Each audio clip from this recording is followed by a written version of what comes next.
My life took an unexpected turn after a health scare, and just when I thought things couldn't get worse, my wife walked out. What I discovered in the aftermath was something I never saw coming.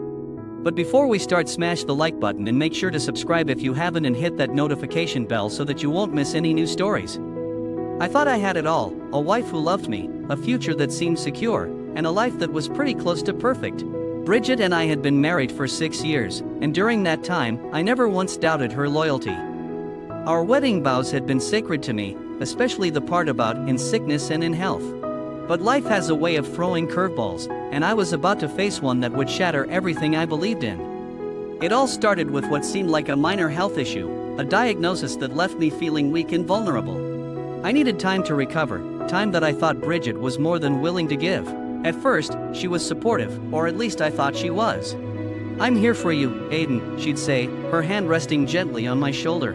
"We'll get through this together." Hearing her say that made me believe everything would be okay. But as the days turned into weeks, something began to change.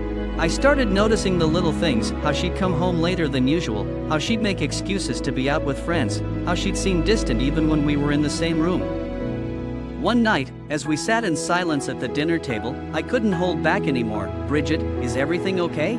You seem different lately," I asked, my voice tinged with worry. She looked up from her plate, her eyes not meeting mine. "I'm just tired, Aiden. It's been a lot, you know?"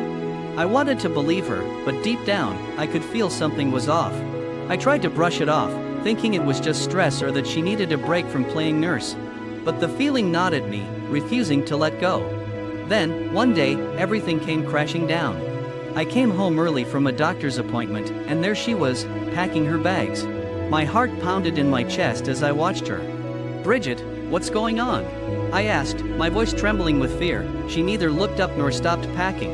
"I'm leaving, Aiden." The words hit me like a punch to the gut. "Leaving? Why? What happened to 'we'll get through this together'?" She finally met my gaze, but there was no warmth in her eyes. "I need to live my life, Aiden. I can't do this anymore." "Can't do what?" "Be there for me? Support me like you promised?" I could hear the desperation in my voice, but I couldn't help it. "I didn't sign up for this," she snapped, her voice cold. "I didn't sign up to spend my life taking care of someone who can't even take care of himself." Anger consumed me, followed by a crushing sense of devastation. Revenge lingered in my mind like a dark shadow. Normally, I would have turned to my best friend, Kevin, for advice, but with him out of town, I found myself utterly alone, drowning in a whirlwind of emotions that no one else could understand.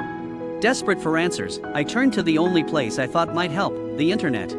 I stumbled across forums where people had shared their stories of betrayal and heartbreak. I spent hours reading through them. What I found instead were stories that shocked me, stories of people who had been through similar pain and what they had done to cope. That decision marked a turning point in my life. I joined a gym and started working out regularly, channeling all my anger and frustration into getting stronger, both physically and mentally. One evening, I bumped into an old friend at the gym who told me about a dancing club he had joined. 11 years later, I met Penelope, the woman who would become my wife. We met in a coffee shop, and from the moment we started talking, I knew there was something special about her. "I think we could be something really good together," I told her one evening after we'd been dating for a few months. She smiled and took my hand. "I think so too, Aiden. Penelope is everything I could have ever hoped for in a partner: loving, supportive, and someone who truly understands me." We've been together for almost 30 years now, and she often jokes that she owes Bridget a debt of gratitude for making me available. As for Bridget, she quickly remarried a guy she met at a bar, someone who refused to work and made her support them both. She's still unhappy with her life, trapped in a situation she created. One day, out of the blue, I got a call from Bridget. "Aiden, I made a mistake," she said, her voice trembling. "I'm so sorry for everything." I paused for a moment, considering my response. "Bridget, I've moved on. I'm happy now, and I hope you find happiness too." Looking back, I realized that the best revenge was not to seek revenge at all. Instead, it was to forget that Bridget even existed and to live a life filled with love, joy, and fulfillment. And that's exactly what I've done.